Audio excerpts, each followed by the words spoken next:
The Pretty Little Liars theme song, Secret by the Pierces, has always creeped me out, but it's particularly apt in the wake of this week's fatal finale, the title of which is a nod to one of the song's lyrics, taking this one to the grave. We've known that someone was going to be killed off, and the episode opened with an ominous, but familiar scene, the liars lined on a picturesque street, crying and comforting each other. It's Thanksgiving and one liar, Spencer, isn't with the group. Finally, Spencer goes back to Radley, teased actress Troian Bellisario in a tweet this morning. But in a way you'd never think. Had so much fun, hate to say goodbye. That moment fueled the tension that hung over the episode, but in typical finale fashion, we didn't learn who was killed off until the show's final moments. But there were plenty of secrets revealed in the interim. Ollie, the most notorious liar of them all, took a polygraph test. There was a campy holiday scene in which we learned that Emily really likes Christmas, and, as promised, Spencer returned to Radley. At the end of last week's episode, the girls came to the conclusion that Ollie might very well be the Ollie, as a theory was confirmed by an unlikely ally, Mona.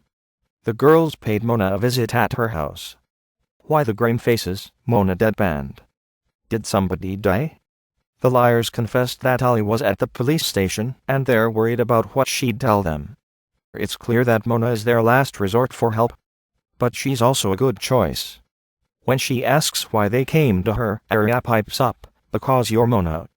And let's face it, Spencer plus Mona is essentially a brilliant duo.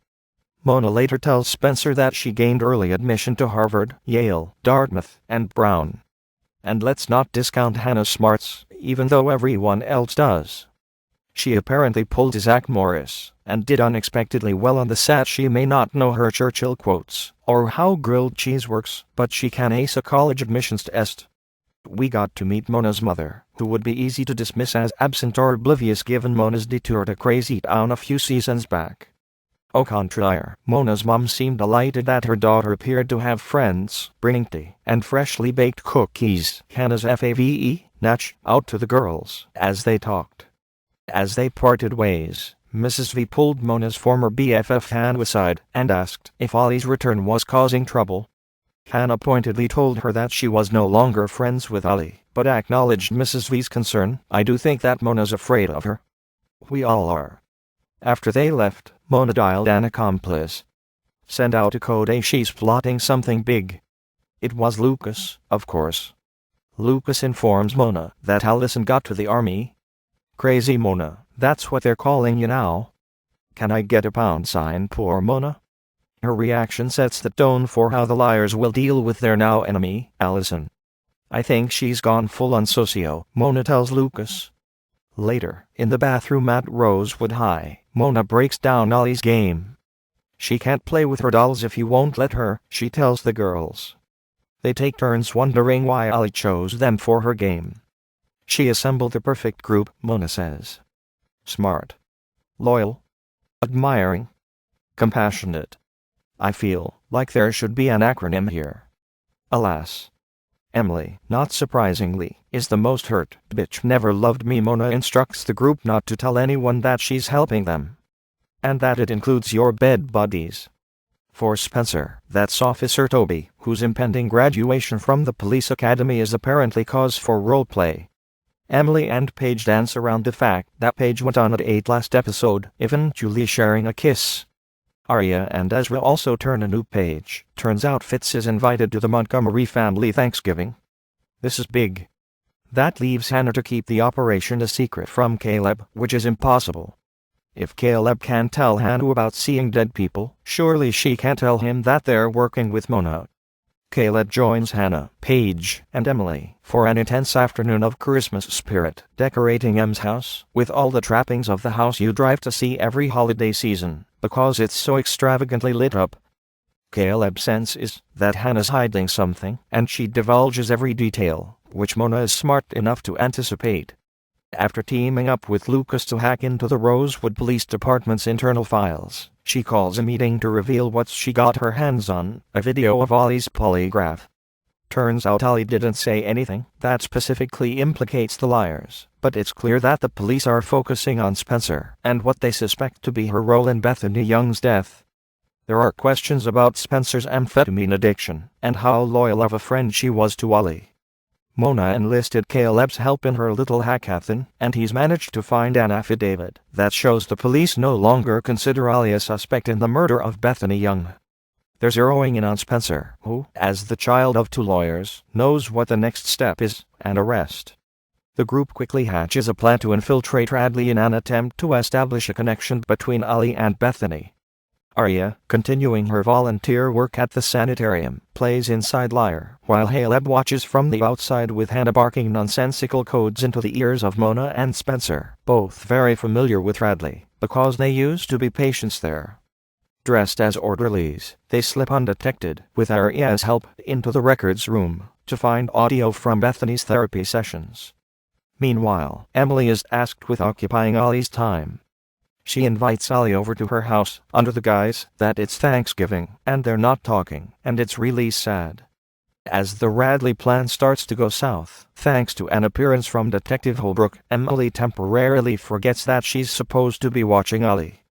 Allison asks for some tea, and Emily turns her back long enough for Ollie to discover frantic texts from Hannah. "I may, right?" Ollie asks. Emily looks terrified and very, very angry. She says what we're all thinking: "I don't know." "Are you?"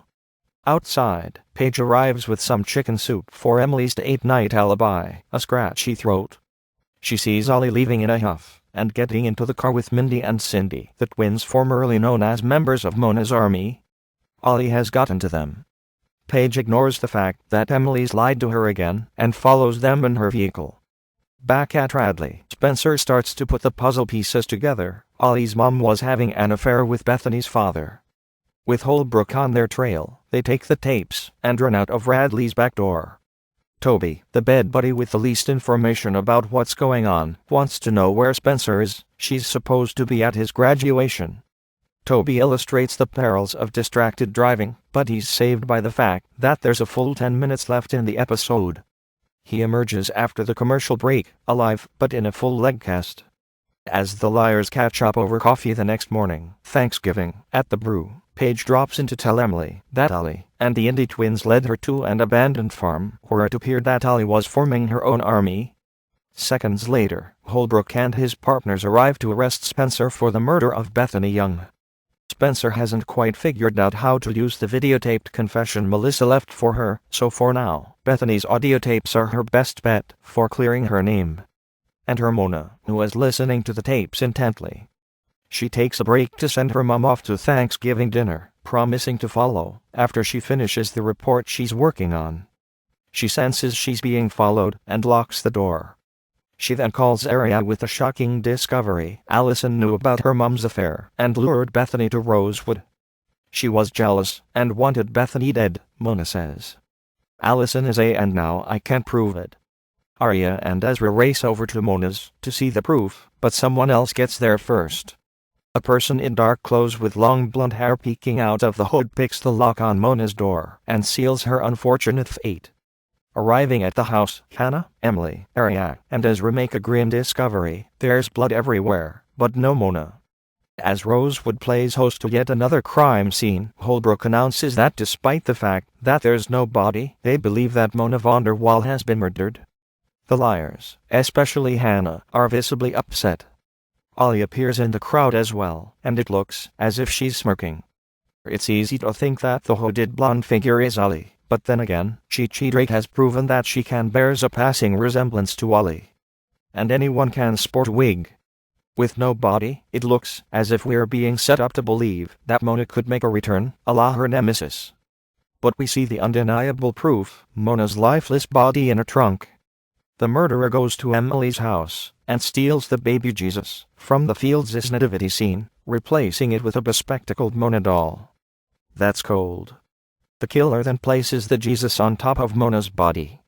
This redecorating session has apparently caused to feel the holiday spirit. The hooded figure goes home to make a snow globe, complete with a picture of the liars, snowflakes falling all around their happy faces.